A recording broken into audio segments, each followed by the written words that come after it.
Vous savez, souvent je me prends la tête sur comment introduire une vidéo, comment la commencer. Il s'avère que pour celle-là, hier soir j'étais dans mon canapé et j'ai pensé à une super introduction, mais je me suis dit, ça va, je vais pas la noter. Évidemment, je l'ai oublié. Donc tant pis, j'ai mis une casquette parce que je n'ai pas réussi à me coiffer, on a changé de décor mais c'est temporaire. Aujourd'hui on va regarder est-ce que, mais surtout pourquoi il faut regarder du catch indé. Avant toute chose, j'ai l'impression que personne n'est vraiment ok sur ça, on a tous une définition plus ou moins différente, donc on va voir c'est quoi le catch indé. Pour tenter de répondre à cette question, bien que j'avais déjà mon idée de définition, mais elle était propre à moi, j'ai décidé de gâcher un petit peu d'eau et j'ai posé la question à Claude et ChatGPT.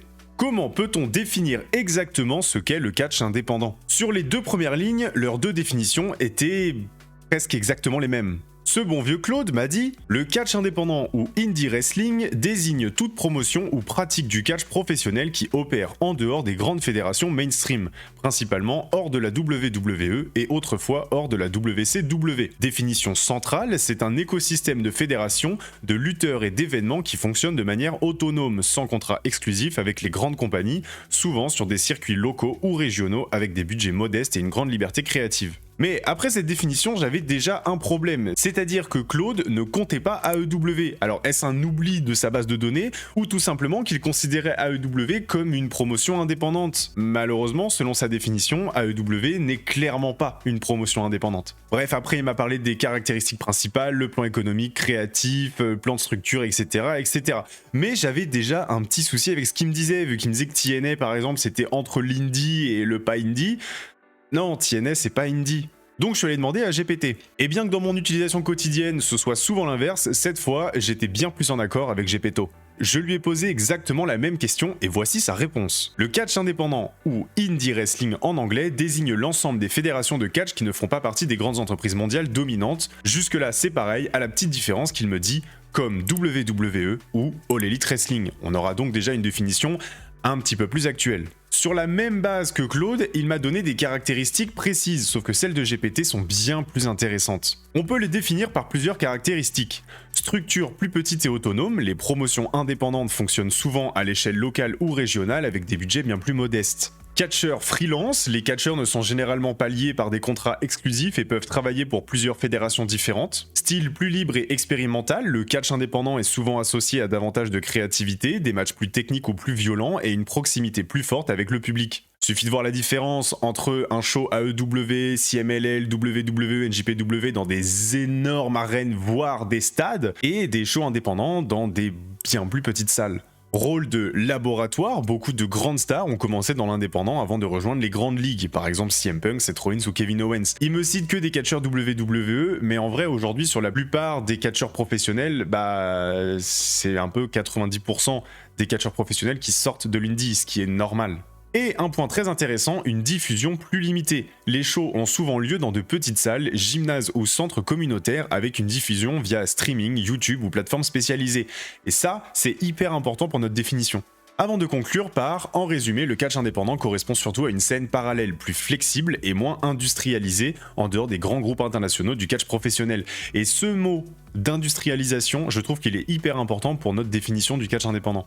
Mais pour ma part, mes connaissances s'arrêtaient au niveau du Japon, je suis pas un grand consommateur de catch japonais, et du coup encore moins sur le circuit indépendant. Donc j'ai essayé de creuser un petit peu, toujours avec Gepetto, je lui ai demandé un petit peu comment est-ce qu'on pourrait considérer le catch indépendant au Japon. Je lui ai posé la question pour qu'on soit clair, j'ai inclus le CMLL dedans. Est-ce que l'on peut considérer la DDT, la Noah, la Stardom, le CMLL par exemple comme des promotions indépendantes? Il m'a répondu, pas vraiment. Super. Pour le CMLL, il a été plutôt direct, absolument pas indépendant. C'est même l'une des plus anciennes et des plus institutionnelles promotions de catch lucha libre au monde. Donc le CMLL, c'est pas de l'indé. Et a raison en vrai, quand on regarde un petit peu la diffusion du CMLL, son importance au niveau international et comment c'est traité dans les médias, non, ce n'est pas une promotion indépendante. Pour le Japon, il m'a dit qu'on pouvait pas vraiment parler de structure professionnelle et indépendante, mais plutôt de major, semi-major et indé. Dans les majors, il va mettre des promotions comme NJPW, Stardom, Noah, qui correspondent aux 5 points qu'on a vus un petit peu plus haut.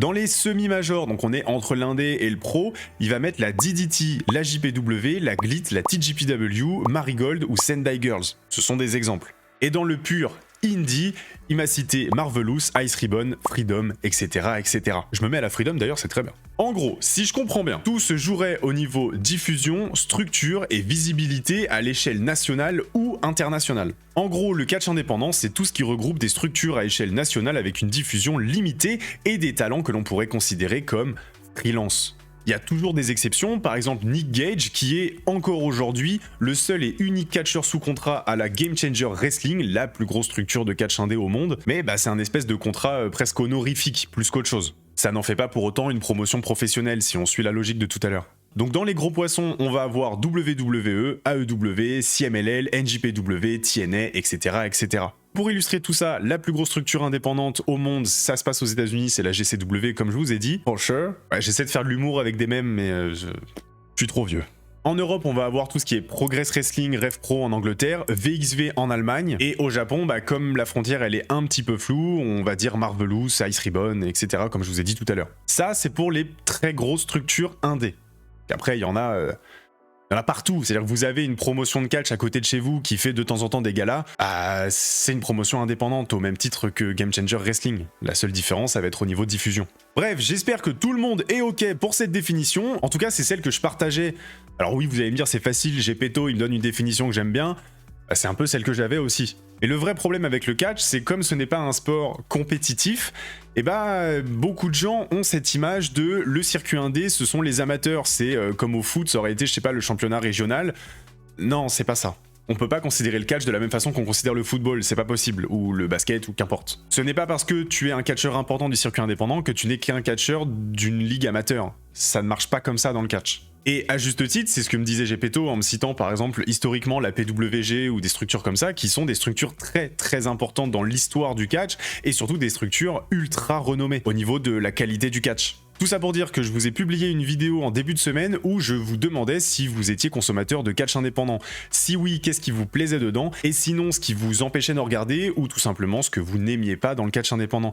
Et disons que les réponses ont été assez intéressantes. Au niveau des points positifs, j'ai Anto The Kid qui me dit ce que j'aime, la diversité des talents qui sont dans les rosters comparé aux rosters du gouvernement mondial, la WWE, le côté fun de certaines promotions. Effectivement, là on va pouvoir citer par exemple Mystery Wrestling qui se base vraiment sur du comédie wrestling, donc ça va être très drôle, avec des segments qui sortent un petit peu du lot, on va avoir des personnages de la culture populaire dans le ring, bref, ça ce sont des produits vraiment à part dans le catch, mais qui sont de très très grande qualité. Le Tad qui me dit, en vrai pour moi c'est très simple, j'aime le catch et voir ce qui se fait dans ce monde, et si je peux mettre en avant nos catcheurs français en prime, c'est bénéf au max.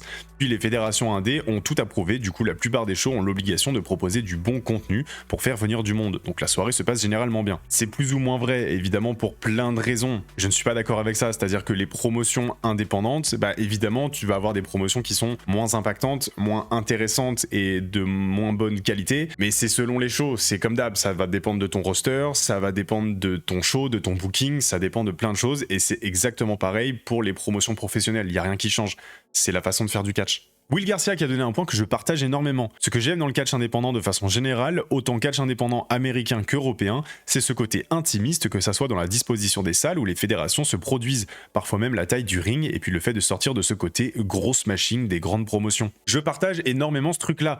On a un espèce de running gag en stream, allez me suivre sur Twitch, où je dis que si une salle pue la pisse, c'est mon catch. De façon personnelle, j'aime les regroupements. J'aime quand les gens sont tous heureux ensemble dans un même endroit, c'est un truc qui me fait vraiment kiffer. Et quand c'est à une échelle un petit peu plus intimiste, j'ai vraiment cette impression de partage bien plus que si on était juste des points dans une arène de 80 000 personnes. D'autant que c'est quelque chose qui va revenir au fil des commentaires, c'est ce côté l'indie teste des choses. L'indie tente des trucs parce que justement il n'y a pas ce côté les diffuseurs télé ne veulent pas qu'on fasse ça, il faut pas qu'on fasse ça, pas trop de violence, pas de gros mots, pas de machin, pas de ceci, pas de cela, faut protéger les catcheurs, etc., etc. Dans le catch indé, beaucoup de catcheurs ont besoin de prouver qu'ils sont au niveau, ça revient à ce que disait le Tad, là par contre je suis d'accord, ou même ils vont travailler énormément pour justement obtenir un contrat professionnel dans des grosses promotions, donc ils vont se donner à fond, ou en tout cas tenter de se donner le plus à fond possible à chaque show. Et ça c'est un truc qui est assez impressionnant à voir, c'est que du coup on a des pépites et certains des plus grands matchs de tous les temps qui ont lieu sur le circuit indépendant. Il y a souvent cette erreur qui est faite de catch indé égale tout ce qui n'est pas WWE. C'est pas vrai aujourd'hui. ça aurait pu l'être il y a quelques années. Aujourd'hui, c'est pas le cas. C'est-à-dire que l'AEW, c'est une énorme machine. Alors oui, ce n'est rien comparé à WWE, mais c'est une énorme machine avec des diffuseurs télé, des shows dans des stades, etc., etc. Ça, c'est impensable pour une promotion indépendante. Et ça va être pareil pour NJPW. Il y a des gros contrats télévisés, il y a des catcheurs qui sont professionnels là-bas. C'est leur boulot. En tout cas, ce n'est pas ce que je recherche quand je parle de catch indé. Autre chose qui est revenue assez souvent et sur laquelle je voulais revenir, c'était je n'en regarde pas parce que je n'ai pas le temps entre WWE, AEW, etc., etc. Pour moi, c'est une fausse bonne excuse. C'est une bonne excuse parce que, évidemment, vous donnez votre temps à absolument ce que vous voulez. Moi-même, contrairement à ce qu'on pourrait penser, je n'ai pas forcément le temps de regarder beaucoup de catch, même quasiment pas. Mais ce qui est bien dans le catch indépendant, si vous regardez une seule promotion, vous avez un show tous les mois, voire des fois bien plus. Sur le circuit français, ça va être tous les 2-3 mois, voire plus. Sur les grosses structures type GCW, que moi je regarde pas mal, ça va être toutes les 3 semaines, voire tous les mois. Donc en fait, vous avez 2h30 à allouer une fois par mois. Je pense que comparé à ce que vous donnez à WWE, ou si vous regardez tous les weekly, vous en avez pour quasiment 9 heures par semaine, tout à AEW, vous en avez pour 6 heures par semaine. Là, vous avez moins de temps ou autant de temps qu'un weekly, et c'est une fois par mois. Donc pour moi, c'est un faux bon argument. Autre chose qui est revenue aussi, c'est moi, j'aime pas trop parce que... il n'y a pas d'histoire et je ne connais pas l'historique des catcheurs. Donc j'ai du mal à m'investir dans le produit. Déjà, je trouve que c'est un peu bête comme réflexion, vu que quand vous avez découvert le catch, notamment avec WWE, vous connaissiez pas les catcheurs. Donc vous avez fait cet effort de vous investir dans les catcheurs pour les découvrir. Et... ah ouais, mais en fait... ça... vous savez, c'est comme l'histoire du mec qui veut rentrer en boîte et en fait, c'est réservé aux habitués. Mais s'il rentre pas la première fois, comment il peut devenir habitué? Là, c'est la même chose. Je le vois aussi un petit peu comme un jeu de combat. En ce moment, je joue à Mortal Kombat 1, par exemple. Je ne sais pas quel personnage jouer. Je vais y aller au feeling. Je les connais pas. Je connais pas le personnage. Je connais pas ses coups, je connais pas ses combos, je connais pas son histoire, je connais pas son lore. Mais il y a un personnage que je vais trouver stylé, que je vais trouver intéressant, que je vais avoir envie de jouer, et c'est comme ça que je vais découvrir. Mais ça, c'est valable pour absolument tout. Et le deuxième point, c'est il n'y a pas de storyline. C'est pas vrai. C'est pas parce que vous êtes tombé une fois sur un match où il n'y a pas eu de segment, où il n'y a pas eu de promo avant ou après, qu'il n'y a pas d'histoire. C'est pas vrai. Vous avez évidemment des matchs avec des guests, donc des gros catcheurs qui viennent pour donner de la visibilité. Je vous donne par exemple d'un Kuro Kevin Knight qui a eu lieu à l'APC il y a quelques mois. Évidemment, Kevin Knight est venu pour donner de la visibilité à l'APC et faire venir du monde. Ça, c'est logique. Toutes les promotions indépendantes font ça. Évidemment qu'on n'a pas construit une histoire entre Kevin Knight et Kuro. Pour autant, il y a énormément de storylines dans l'entièreté du roster. Et ouais, il y a des choses à suivre sur des mois, voire bien plus. Et qu'au contraire, souvent, les histoires sur le circuit indépendant, comme les choses sont bien moindres, elles sont bien plus importantes, bien plus impactantes. Imaginez qu'une storyline qui va durer 1 an, en fait, vous avez à peine 10 shows pour la construire. Donc il faut la construire, vous n'avez pas le choix. Et au-delà de ça, vous avez certaines promotions qui vous proposent quand même des promos package, ce que nous, on connaît sur les diffusions télé habituelles de AEW et WWE. La GCW notamment, où moi je me rappelle pendant la WrestleMania Week, on avait regardé beaucoup de shows de la GCW et on était ébahis de la qualité des promos packages. Les promos packages sont fous, que ce soit au niveau storytelling ou même en termes de montage, ils sont trop stylés quoi. Bref, pour moi, c'est des arguments assez facilement démontables et qui fonctionnent pas vraiment, c'est-à-dire que c'est bien plus honnête, je trouve, de dire non, ça m'intéresse pas. Voilà, c'est plus petit, il n'y a pas ce côté grandiose, etc., ce côté épique que moi j'apprécie. Et dans ce cas-là, c'est tout à fait ok. Je trouve que au niveau du temps, même si je suis personne pour juger le temps que vous avez à allouer pour du catch, ça revient au même. C'est-à-dire que si vous avez le temps de regarder 9 heures par semaine de catch chez WWE ou même juste 6 heures, à 2h30 par mois, ça va, je trouve. Ce qui était intéressant, c'est que la plupart des gens qui m'ont répondu en disant non, je n'en consomme pas, c'est pas pour me dire ça me plaît pas, je trouve ça nul ou autre. C'était vraiment en disant j'ai des contraintes qui font que je ne peux pas regarder. Les contraintes temporelles, je trouve que ça peut s'allouer, c'est-à-dire que effectivement, en soi, personne n'a le temps. Il y en a qui en ont un petit peu plus que d'autres, évidemment, mais le temps, c'est malléable. C'est-à-dire que tout dépend de comment vous voulez l'investir. Comme on disait, avec le temps des weekly WWE et le temps des shows, vous pouvez juste suivre une promotion. Il n'y a pas besoin de suivre les centaines et les centaines de promotions qui existent dans le monde, voire bien plus. Et surtout, un point qui est revenu, c'était au niveau de la diffusion. Non, parce que c'est une galère, c'est pas accessible, c'est pas disponible. La WWE, je vais sur Netflix et c'est là, etc., etc. Et c'est là où je suis encore moins d'accord. Je le conçois parfaitement, il y a énormément de promotions qui ont leur propre plateforme avec abonnement, ça c'est chiant. C'est-à-dire qu'on va pas payer encore et encore pour regarder des promotions indépendantes sur plein de plateformes différentes. Surtout que généralement les plateformes sont vraiment pas dingues, je pense à la plateforme de la Rev Pro qui est abominable. Voilà, ça c'est la petite balle pour la Rev Pro, votre plateforme, elle est naze. Ou je pense par exemple au BZW+, en France, qui a un abonnement qui est certes pas cher du tout, mais ça reste un abonnement pour une seule promotion indépendante. ça je peux comprendre que ça puisse en freiner quelques-uns. Si on parle vraiment uniquement d'abonnement, si vraiment on veut s'abonner à des trucs, vous avez le Thriller TV+, qui existe encore, en tout cas pour l'instant, avec un immense catalogue pour le catch indé. Vous avez la GCW, la VXV, la BZW avec quelques mois de décalage, vous avez la HOG, vous avez énormément de contenu indépendant américain et européen pour seulement 7 balles. C'est 7 balles par mois et vous avez un catalogue monstrueux, il y a de la MLW, il y a tout. C'est-à-dire qu'il y a tellement de choses sur le Thriller TV+, que j'ai même pas le temps de tout regarder. Même pas. Il y a tellement de promotions qu'en fait on se noie dedans. Il y a la Wrestling Revolver, il y a plein de trucs, c'est dingue. Mais il y a surtout la GCW qui est moi celle que je consomme le plus aux États-Unis. Vous avez également la Progress qui elle a sa propre plateforme avec d'autres structures indé, mais qui est également disponible sur Thriller TV+. Donc en fait, tous les abonnements sont malléables selon le produit qui vous intéresse. Pour ce qui se passe au Japon, vous avez le Wrestling Universe qui est du coup un petit abonnement pour 6 ou 7 euros par mois avec plein de structures différentes. Et là, même des structures qui ne sont pas indépendantes, comme la DDT, vous avez de la Noah, vous avez Marigold, Marvelous. Bon, en gros, il y a quasiment tout ce que vous pouvez connaître, hors les grosses structures, donc Stardome, NJPW, AJPW, etc. Et pour ce qui est du catch français, à part BZW, la plupart c'est gratuit sur YouTube. Et sur YouTube, vous avez énormément de promotions indépendantes qui proposent l'entièreté de leur show. Quand c'est pas en direct, comme le fait l'APC sur YouTube ou Chaos sur Twitch, et vous avez toutes les rediffs avec quelques semaines de décalage, voire instantanément. Au moment où je fais cette vidéo, il y a à peine 3 jours, c'est La Bagarre, une promotion indépendante en Bretagne qui a publié son dernier show avec Stury, Nate Prince, Leeds, etc., etc. Si vous avez juste des matchs qui vous intéressent, vous avez la Eve, Pro Wrestling Chaos, etc. qui balance tout gratuitement sur YouTube. Vous n'avez pas les shows entiers, mais vous avez les affiches les plus importantes. Pareil pour Hustle Wrestling, la promotion anglaise dont on a parlé la dernière fois quand on évoquait le cas de Lizzie Rain. Bref, vous avez énormément d'accès au catch indé et en plus, moi pour suivre Hustle Wrestling, je n'ai même pas pris l'abonnement, simplement je regarde les matchs qui sont disponibles sur YouTube. Il y en a beaucoup avec un promo package, donc je suis pas perdu. Donc en fait, tout dépend surtout de comment vous souhaitez consommer du catch. Si vous consommez ça comme une série, oui, malheureusement, il y a un moment donné où il faudra passer à la caisse si vous passez en dehors des frontières françaises. Si vous consommez ça simplement comme le produit qu'il est, où vous regardez le catch, et des fois, il n'y a même pas besoin de storyline, c'est juste que vous avez du bon catch à regarder, il n'y a même pas besoin de prendre des abonnements et de payer. Vous allez sur YouTube, c'est gratuit. Et c'est là où on va rentrer dans une catégorie de quelle promotion indépendante choisir. Si vous souhaitez vous mettre au catch indépendant, et là vous avez un choix qui est illimité en termes de contenu. On a parlé de Mystery Wrestling où il y a tous leurs programmes sur Patreon. Eux par exemple c'est de la comédie, c'est du catch fun. C'est fun.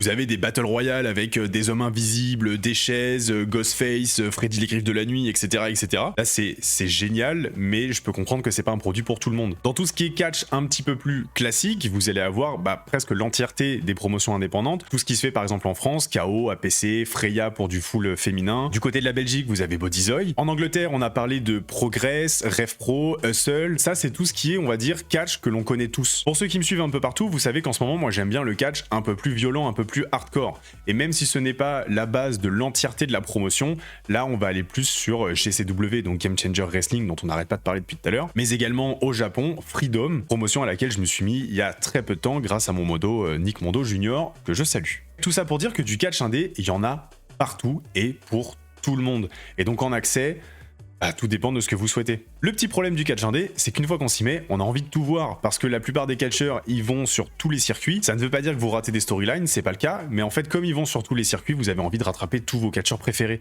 ce qui est logique. Il y a quelques jours, justement, on évoquait le cas de Mason Rook et Lizzie Rain sur le circuit anglais, qui étaient passés par des dizaines et des dizaines de promotions différentes. Et du coup, on a envie de suivre nos catcheurs, et à la limite, c'est une bonne fenêtre pour découvrir d'autres produits. Mais du coup, maintenant qu'on a vu tout ça, pourquoi est-ce qu'il faudrait regarder du catch indépendant? Et là, vous allez avoir plusieurs arguments possibles. Le premier, le plus simple, le truc un peu pompeux, c'est pour voir les stars de demain. Et oui, parce qu'aujourd'hui, dans comment fonctionne le catch, la plupart des stars que vous connaissez et que vous aimez viennent du circuit indépendant. Je pense à Jacob Fatou, par exemple, qui était une grosse star du côté de la MLW, qui était passé aussi par GCW, qui nous a valu cette photo qu'aujourd'hui j'ai du mal à la comprendre, qui est dingue. Vous avez toute la grosse génération de PWG, donc les Young Bucks, Adam Cole, Kyle O'Reilly, Mike Bailey, Brian Cage, Roderick Strong, Tommaso Ciampa, Johnny Gargano, bref, tous ces mecs-là. Vous avez la grosse génération ROH, si on remonte encore un petit peu avec Bryan Danielson, Tyler Black ou Seth Rollins du coup, Kenny Omega, encore plus loin vous avez des CM Punk, etc. etc. Il y en a plein, quasiment tous aujourd'hui viennent du circuit indépendant.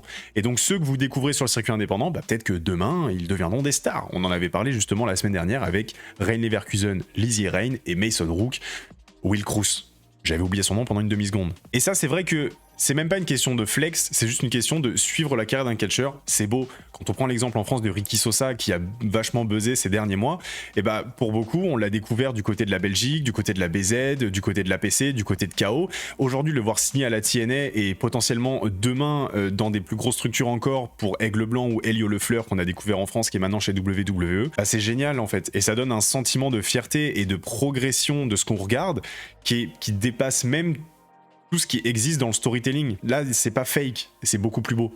Bon, ça, c'est l'argument pompeux. Si chez AEW, vous aimez les gros matchs de 30 minutes hyper intenses, vous pouvez aller du côté de la Rev Pro ou même de temps en temps de chez Progress. Il y a du catch indé pour tout le monde. Et je trouve que le catch indé, en fait, c'est le vivier de catch le plus large qui existe et ce qui est logique par définition. Si vous regardez AEW et que de temps en temps, quand il y a des deathmatchs, vous adorez ça et que vous dites putain, j'aimerais bien qu'il y en ait un petit peu plus, j'aime bien cette grosse dose de violence, bah allez-y les gars, il y a la CZW, la GCW, la Freedom, il y en a partout. Il y en a partout pour tout le monde, pour tout ce que vous pouvez kiffer en fait. Et pour moi, l'argument principal qui n'en est pas vraiment un, bah en fait, c'est parce que c'est bien le catch indé.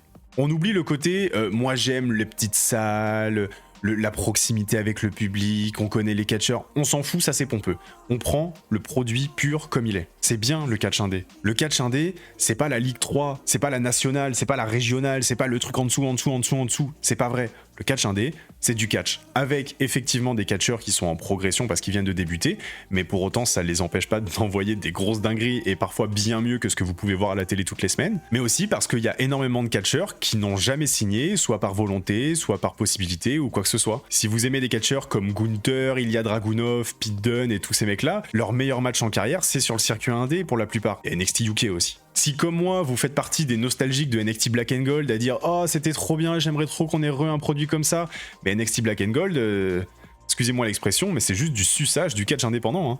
Ce qui est très bien, NXT Black and Gold, pour moi, c'est un des meilleurs produits de tous les temps. C'est juste pour que vous voyez. AEW est ce qui se rapproche dans le mainstream le plus du catch indépendant, à mon goût en tout cas. Et en fait, c'est simplement que c'est un produit différent. C'est pas parce que les catcheurs ne sont pas professionnels qu'ils sont moins bons. C'est simplement un produit différent. Et surtout, un argument qui est revenu dans vos commentaires, quand on va chez AEW, WWE, etc., il y a tellement d'argent en jeu, comme il y a des contrats de diffusion télé, il y a des contrats professionnels, etc., et ben vous avez beaucoup de catcheurs, notamment chez WWE, qui sont bridés dans leur catch. Croyez-moi, hein, vous adorez Seth Rollins et Gunther, allez voir ce que faisaient Walter et Tyler Black sur le circuit indé. C'est les mêmes mecs sans restriction. C'est n'importe quoi. Donc en tout cas, dans mon appréciation du catch actuellement, je trouve que c'est pas un moins bon produit ou un meilleur produit, c'est encore une alternative et qui est d'une immense qualité et qui est infinie, parce qu'en fait, il y en a partout, tout le temps, pour tous les goûts. Bref, voilà, c'était une petite vidéo où on parlait du catch indépendant, je n'ai pas de script, ça fait 45 minutes que je tourne. Si ça se trouve, la vidéo va durer 10, si ça se trouve, elle est pas intéressante, je n'en sais rien, mais j'avais envie d'en parler un petit peu parce qu'en fait, aujourd'hui, je regarde quasiment que ça. L'accessibilité, elle est infini, il suffit juste de faire vos propres recherches, de regarder. Vous avez plein de plateformes aux États-Unis qui sont disponibles avec énormément de promotions indépendantes au sein même de la plateforme, c'est-à-dire que c'est pas 7 € pour une promotion, ça dépend lesquelles, mais c'est 7 € pour 5, 8, 10 promotions différentes. On avait parlé du Wrestling Universe du côté du Japon, c'est le même principe. Ou sinon, évidemment, tout est sur YouTube, c'est carrément mieux. Je n'ai volontairement pas parlé de la proximité au niveau géographique pour ceux qui se déplacent déjà sur les shows de catch français, parce qu'en fait c'est plus pour parler de la diffusion du catch indépendant et pourquoi il faut en regarder de façon générale. Mais évidemment, c'est là que je place mon SO. Si vous avez des promotions de catch français pas trop loin de chez vous, déplacez-vous. C'est souvent très peu cher, très accessible, et bah vous pouvez avoir la même sensation, mais cette fois devant vous, et ça c'est chouette. Je peux comprendre qu'au niveau de la qualité de réalisation, etc., ça peut en rebuter certains, il n'y a pas de grand stage, etc. Ça veut juste dire que vous aimez seulement le catch épique, c'est pas négatif, simplement, bah, c'est pas pour vous, et c'est ok. Sur ce, je vous fais des gros bisous, j'allais vous dire que je stream sur Twitch tous les lundis, machin, mais en fait on a changé, je suis un homme très busy, en ce moment c'est uniquement le mardi et le jeudi à 20h30, et puis bah nous, on se retrouve très bientôt pour un nouveau Rewind de Dynamite. À la prochaine!